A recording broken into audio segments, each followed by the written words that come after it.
Salve, salve nação concurseira, tudo bem? Professor Gerson Aguiar na área e vamos dar continuidade ao nosso estudo de planejamento. Já vimos que o que é planejamento? O planejamento, do ponto de vista epistemológico, é uma atividade mental, é uma ação mental, né?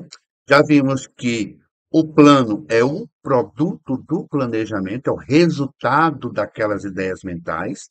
E vimos os tipos de planejamento: o educacional, que é aquele mais abrangente, nós vimos o curricular, que é aquele que ganha vida, que concretiza o planejamento educacional, vimos o escolar, que é aquele que coordena a ação docente, e vimos o didático barra ensino, que é a prática do professor.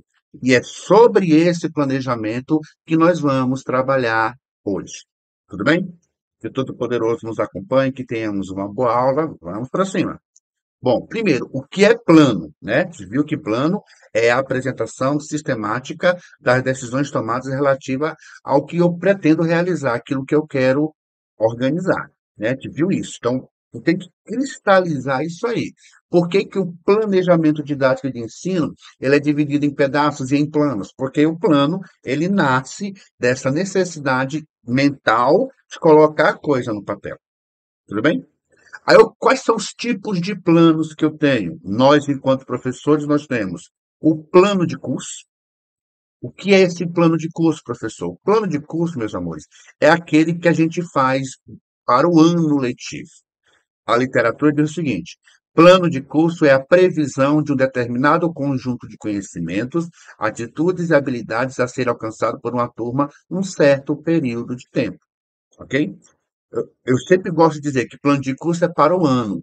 E aí você vai dizer, ah, professor, eu fiz universidade. E quando o meu professor entrava na sala de aula, a primeira coisa que ele me entregava era o plano de curso. E eu tive professor que só tiveram 60 horas aula e entregava o plano de curso. Pois é, para aquela disciplina específica, o ano dele tinha 60 horas.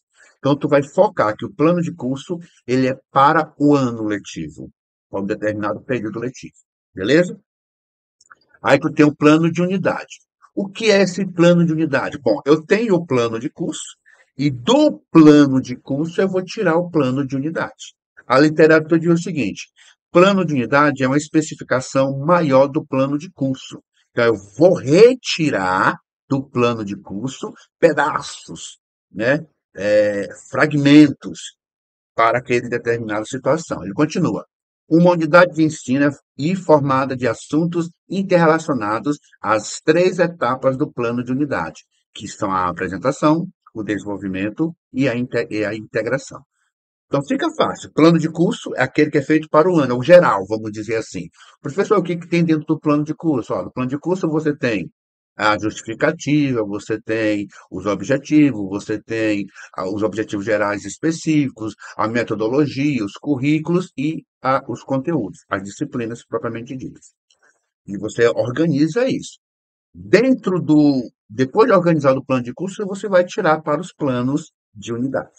E o terceiro plano, meus amores, é o plano de aula. Esse plano de aula é feito quando? É aquele que nós, professores, fazemos todo santo dia. Todo professor faz plano de aula. Ah, professor, às vezes eu saio de casa e não faço o plano de aula, mas mentalmente, é um planejamento, um plano de aula, mentalmente tu acaba se organizando para aquela aula. O correto é fazer o plano de aula escrito. E o que caracteriza o plano é o fato de estar escrito. Tudo bem? A literatura diz o seguinte: plano de aula é a sequência de tudo que vai ser desenvolvido em um dia letivo. Então, simplifica, meu amor, não perder tempo, não. Plano é o produto do planejamento. Tipos de plano: tu tem o plano de curso, que é para o ano, tu tem o plano de unidade, que é para o mês, bimestre, semestre, vai depender da escola, quando ela chama para fazer o planejamento, e o plano de aula, aquele que é feito para todo santo dia, tá? E aí a gente fecha essa primeira apresentação de planejamento. Vamos lá. Planejamento, atividade mental. Tipos de planejamento: educacional, que é para o ano, desculpem, que é o das secretarias, curricular, que é a concretização do planejamento educacional, escolar, é aquele que vai coordenar a ação docente, e o didático barra de ensino, que é o nosso planejamento. Esse planejamento didático barra ensino, ele é dividido em três pedaços. Plano de curso, que é para o ano, plano de unidade, que é para o mês, bimestre, semestre, trimestre, e o plano de aula, que é feito para todo santo dia. Só palavras-chave para você jamais errar questão de planejamento. Tudo bem? Aí ele coloca etapas. Quando eu vou organizar o planejamento didático de ensino, eu tenho que levar em consideração algumas situações. São chamadas de etapas de elaboração do planejamento didático de ensino. E quais são essas etapas? Imagina você ser lotado em uma escola, tu foi lotado naquela escola e tu não conhece o grupo social. Será que a coisa vai acontecer? Como é que tu vai determinar o que tu vai trabalhar se tu não conhece o grupo social? Então, a primeira etapa do planejamento didático de ensino é o conhecimento da realidade. Você tem que saber quem é o teu grupo social, quem são os seus alunos, quem são os pais, como é a comunidade, o que vive, tá? Para que você possa encaixar o seu projeto na realidade dos seus alunos. A literatura diz o seguinte: é o primeiro passo para o planejamento, pois é preciso conhecer o aluno e seu meio. Lógico, para saber para quem se vai planejar, conhecendo as aspirações, frustrações, necessidades e possibilidades dos alunos. Eu não posso pensar nada sem antes conhecer a minha realidade. Então, o conhecimento da realidade é o primeiro. Depois aí eu vou ter condições, conhecer a realidade, eu vou ter condições de elaborar o meu plano. O plano, ele só, lembra que plano é o resultado do planejamento. Eu só posso pensar em elaborar um plano depois que eu conheço a realidade dos meus alunos, a realidade do meio social em que ele vive. A literatura diz o seguinte: nessa etapa estaremos determinando o que é possível alcançar, porque eu já conheço a realidade, mesmo que de forma superficial, mas eu tenho uma noção da realidade, tá? Como fazer para alcançar, o que julgamos possível alcançar e ainda como avaliar os resultados.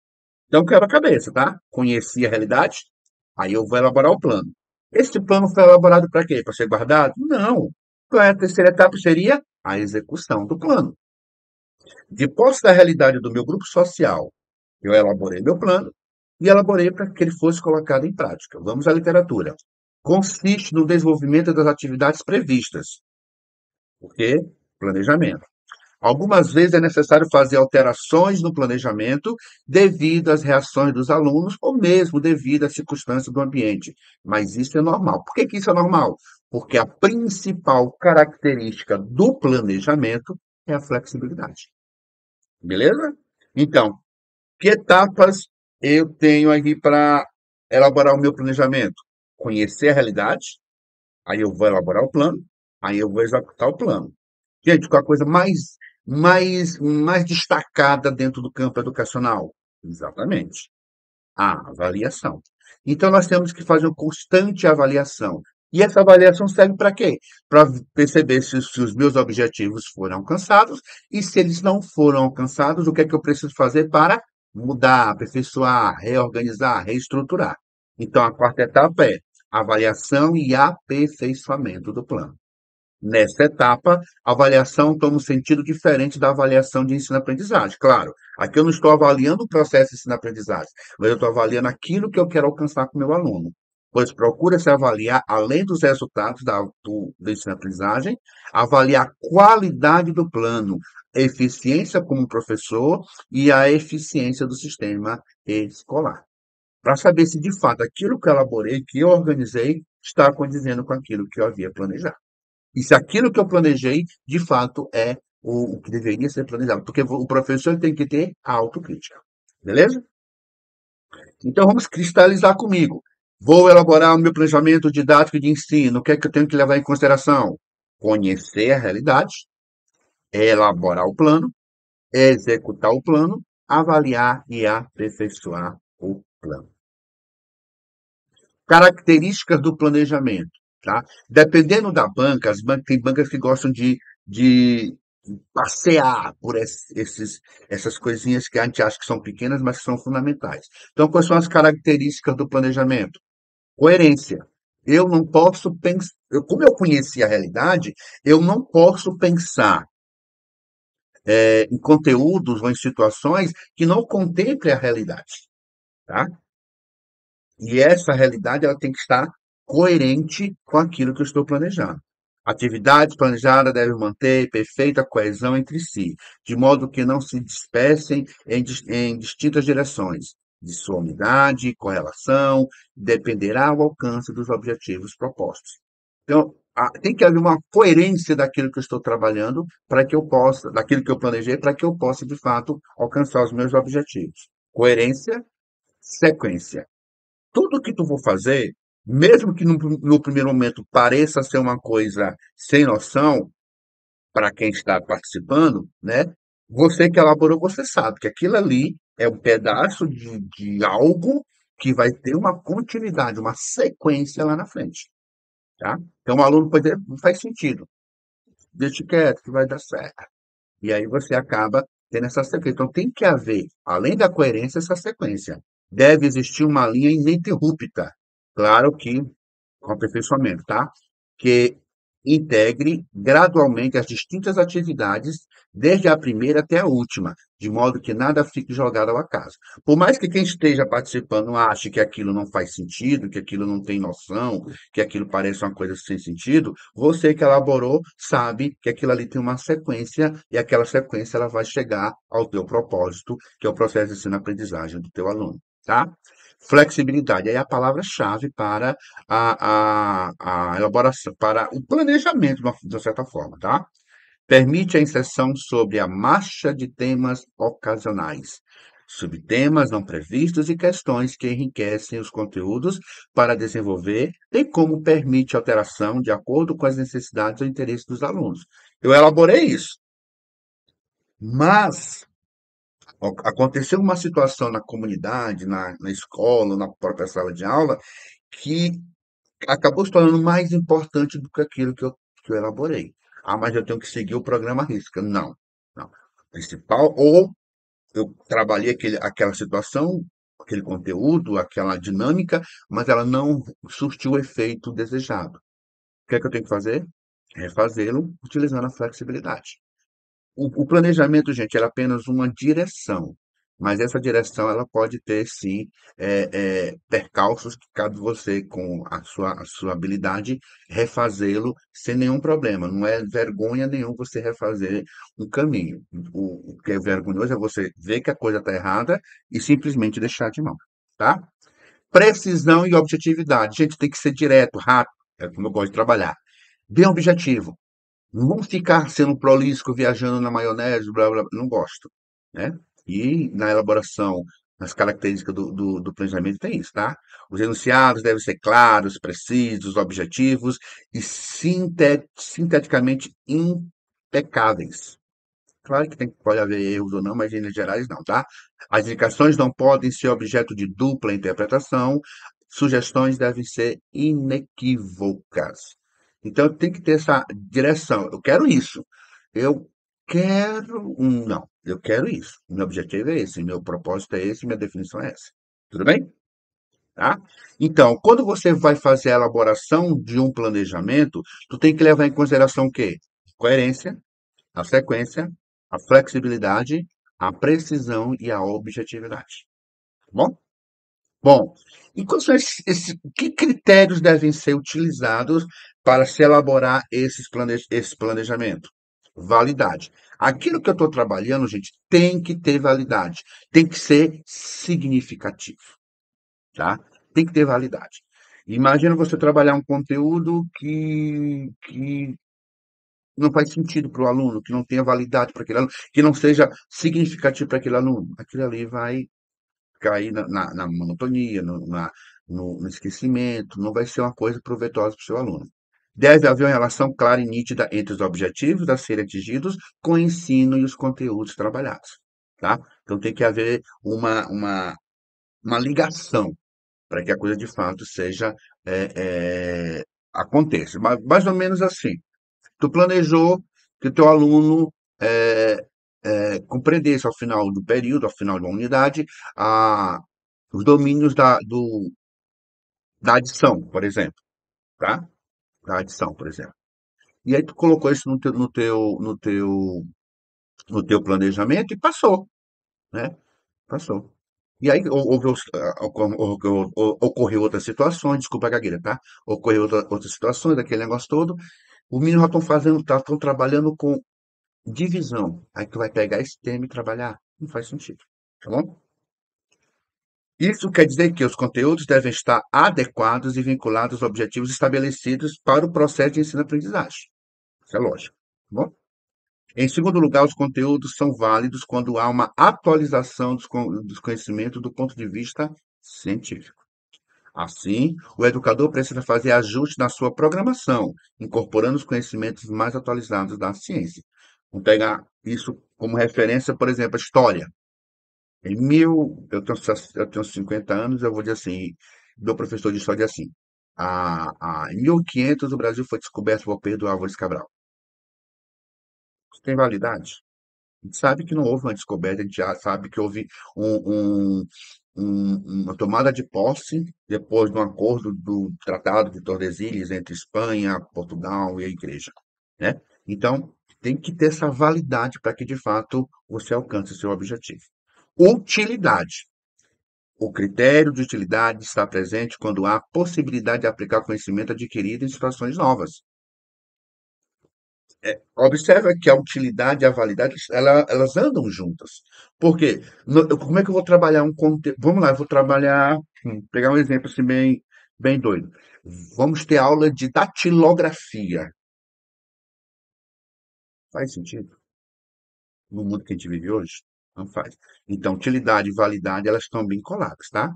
Os conteúdos curriculares são considerados úteis quando estão adequados às exigências e condições do meio em que o aluno vive, satisfazendo suas necessidades e expectativas, e quando tem valor prático para eles, ajudando-os na vida cotidiana a solucionar problemas e a enfrentar situações novas.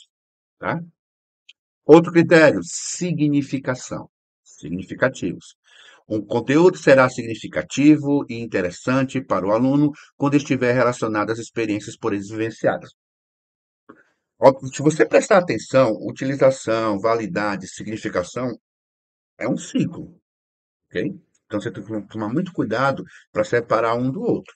A significação, aquele conteúdo, ele só vai ser captado pelo aluno ou vai ser captado com mais facilidade quando aquilo diz respeito ao meio social em que ele vive.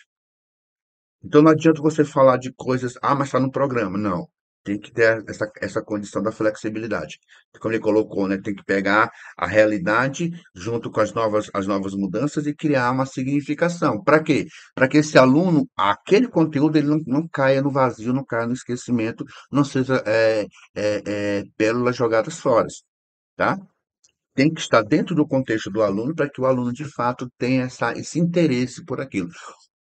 Não fala muito de conteúdo significativo, mas o conteúdo só é significativo se ele é importante para o aluno. E para tornar importante, você vai dizer, isso aqui é importante, funciona. Você tem que tornar esse conteúdo significativo, tá bom? Adequado ao nível do aluno. Lógico, o conteúdo selecionado deve respeitar o grau de maturidade intelectual do aluno e estar adequado ao nível de suas estruturas cognitivas. Gente, eu estou trabalhando com aluno do terceiro ano. Já o conteúdo do quinto ano não rola. Tem que estar adequado ao nível do aluno. Tudo bem? E aí, mais uma vez, a flexibilidade. O critério da flexibilidade está sendo atendido quando houver possibilidade de fazer alterações nos conteúdos selecionados, suprimindo itens ou acrescentando novos tópicos, a fim de ajustá-los e adaptá-los às reais condições, necessidades e interesses dos grupos de alunos. Não dá para você pensar em um conteúdo que esse conteúdo vai ser trabalhado de forma rígida. Gente, nada em educação é pronto. Sempre acontecerão várias situações e cabe a nós, professores, temos essa capacidade de nos adaptarmos a essas novas situações. Tá bom? Então, quais são esses critérios? Validade, utilidade, significação, adequação ao nível de desenvolvimento do aluno e a flexibilidade. Aí eu quero chamar a tua atenção. Nós vimos planejamento. Planejamento é uma atividade mental. Quais são os tipos de planejamento? Educacional, curricular, escolar, didático e de ensino. O que é plano? É o produto do planejamento. A gente coloca essa nomenclatura componentes e no outro a gente coloca elementos, é só para distinguir, tá? Mas em linhas gerais, os componentes do planejamento didático e de ensino e os elementos do plano didático e de ensino, eles são essencialmente a mesma coisa, tá? Então, o termo elemento e componentes é só para distinguir um do outro, tá? E as bancas também gostam de fazer essa confusãozinha. Mas vamos lá. Professor, como é que eu vou saber quais são os componentes do planejamento? E aí tem que pegar a palavra, do planejamento didático de ensino. Você vai lembrar que são os objetivos, é a descrição clara do que se pretende alcançar, como resultado da atividade, são sempre do aluno e para o aluno.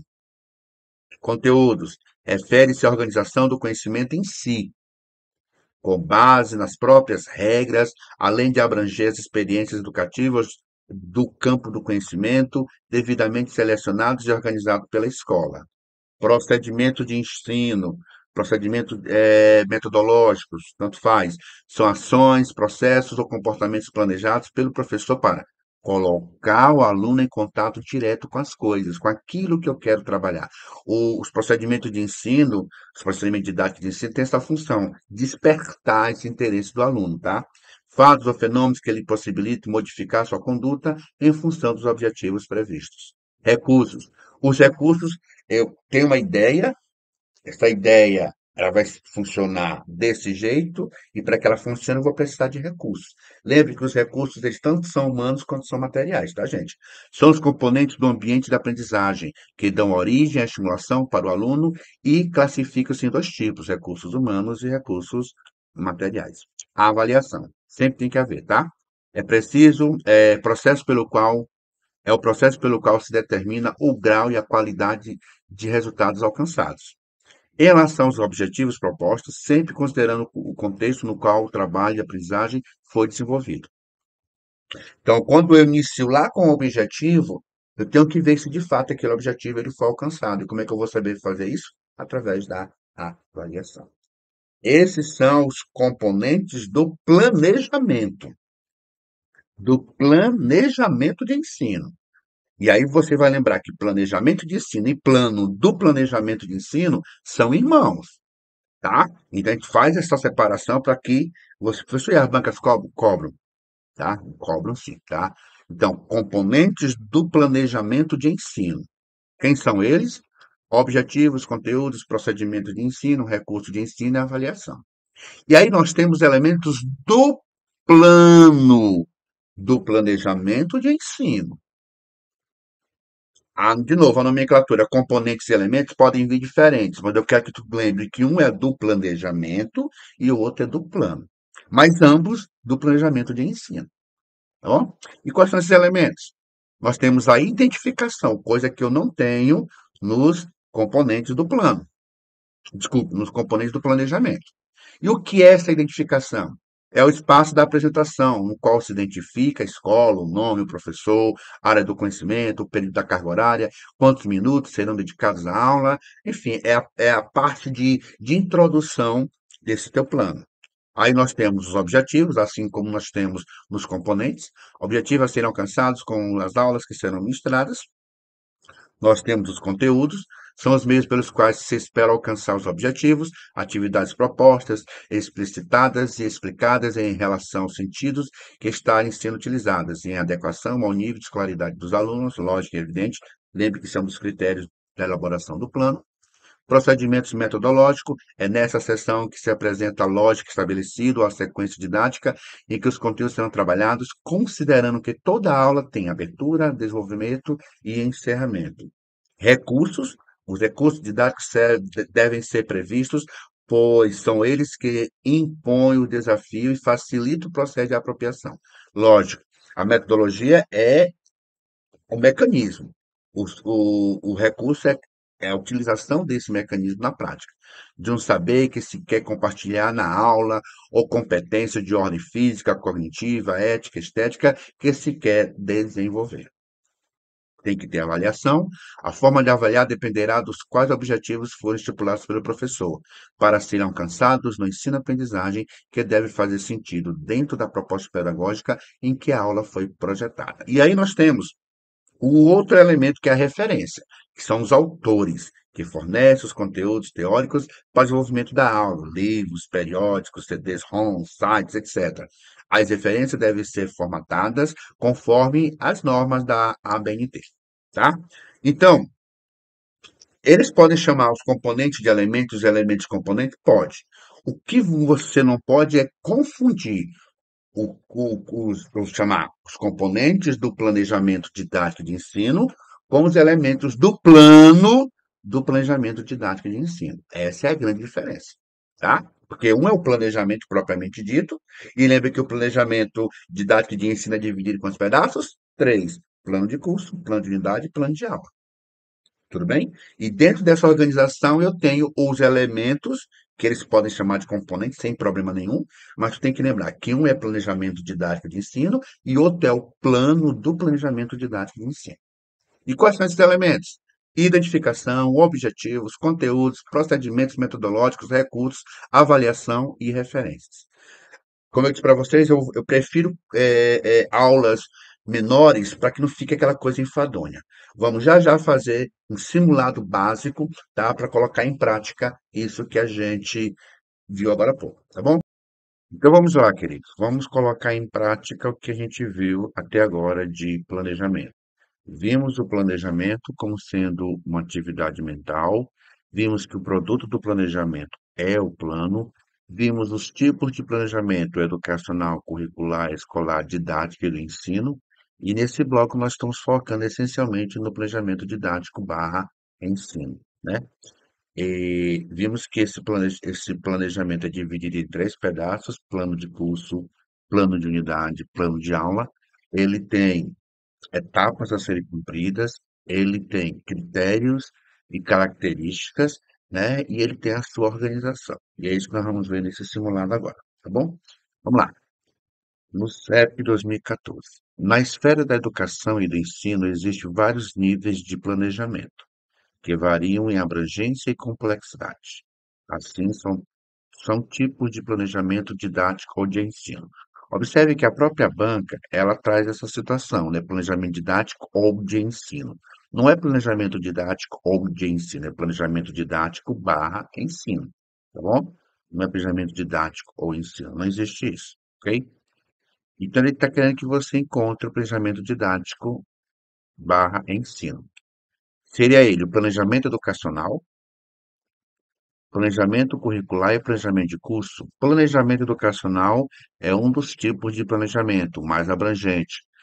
Planejamento curricular é aquele que vai concretizar o planejamento educacional. E o planejamento de curso é plano de curso, né? Que faz parte do planejamento didático de ensino. Letra A está errada. Letra B, planejamento de curso. Não é planejamento, é plano de curso, que é para o ano. Planejamento de unidade que é aquele por bimestre, semestre, e planejamento escolar. Planejamento escolar é o tipo de planejamento que coordena a ação docente. Letra B está errada. Letra C, planejamento curricular é aquele que concretiza o planejamento educacional. Planejamento de aula não é planejamento, é plano de aula, aquele que é para o dia. Planejamento de curso não é planejamento, é plano, aquele que acontece para o ano.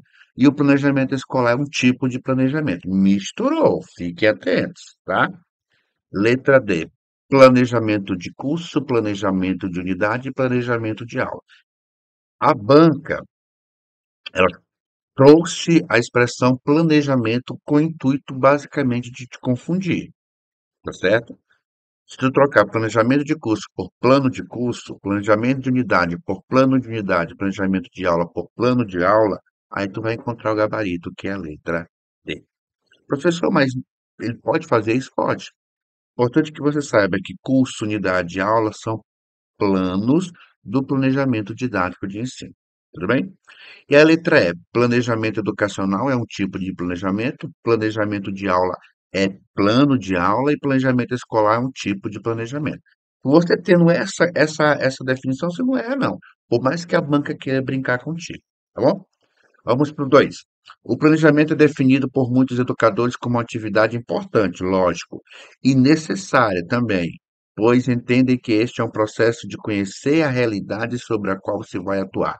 Calma aí, conhecer a realidade sobre a qual se vai atuar. Está trazendo algumas informações que a gente viu, né? De sugerir ações que interfiram sobre essa realidade, de resolver as atividades propostas e avaliar os resultados permanentemente, com vistas à continuidade desse mesmo processo. Te viu isso, né? Seria o quê? Exatamente, etapas da elaboração de um planejamento didático de ensino. Seria o quê? Ele continua, né? Assim são etapas do planejamento didático de ensino. Conhecer a realidade? Sim. Elaboração do plano? Sim. Execução do plano? Sim. Avaliação e aperfeiçoamento do plano. Não tem nem o que discutir. Gabarito, letra A. Certo? É aquilo que eu falei para vocês. A literatura ela se faz necessária, gente. É para a gente ter um alicerce. Mas vamos pegar as palavras-chave que a gente não erra, não. Tudo bem? Vamos para a terceira questão. Considerando que o planejamento consiste no processo de tomada de decisões, portanto, deve ser uma ação intencional. Lembrar sempre que o planejamento sempre tem um objetivo, sempre tem uma intenção, pela qual se projetam fins e estabelece meios para atingi-los. Não é correto afirmar que o planejamento é. O que ele está perguntando? Isso aqui é planejamento. O que não é planejamento? Basicamente isso, tá, gente? Letra A. As grandes perguntas que se deve responder ao discutir o planejamento é o quê, para quem e como deve ocorrer o trabalho pedagógico na escola, correto? B. É preciso conhecer a realidade do aluno, ou seja, não deve acontecer uma semana pedagógica de planejamento, e sim de estudo e de avaliação do projeto pedagógico da escola, para que todos os envolvidos do processo escolar possam participar. Observe que parece que é uma questão que não faz sentido, mas só parece. O que é o PPP? O PPP é a identidade da escola. Cada escola deveria ter o seu PPP trabalhado por toda a comunidade escolar. Dentro do PPP, eu tenho dois elementos que contemplam isso aqui, que seria o conhecimento da clientela e dos dados da aprendizagem. Então, se o PPP de uma escola foi trabalhado realmente, levando em consideração todos os critérios, e que houve realmente a participação da comunidade, está correto isso aqui. O que não pode ocorrer é o que ocorre na maioria das escolas, faz a semana pedagógica e o professor já sai com o planejamento. Ora, como é que eu vou sair com o planejamento se eu não conheço o meu grupo social? Não faz sentido, tá? Então, letra B está correta. Letra C. É um documento escrito. Para. Planejamento é uma atividade mental. Escrito, anotado, circulado, marcado é plano. Letra D. Planejamento e plano se completam e se interpenetram no processo da prática docente. Tá ali, gente, é um ligado ao outro, corretíssimo. Letra E. É um processo que envolve a atuação concreta dos educadores no cotidiano do seu trabalho pedagógico, envolvendo todas as ações e situações, o tempo todo, envolvendo a permanente interação entre os educadores e entre os próprios educantes. Tá? Observa aqui, aquilo que eu falei para você, planejamento e atividade mental. Falou em planejamento, do ponto de vista epistemológico, se estiver riscado, anotado, grifado, gente, é plano. Tá bom? Espero que a gente tenha contribuído com vocês em mais uma etapa. Por favor, dê aquele like, comente, compartilhe, divulgue o nosso canal para que a gente consiga atingir o maior número de pessoas possíveis. E nos encontramos no próximo bloco. Fiquem todos com Deus. Abraço.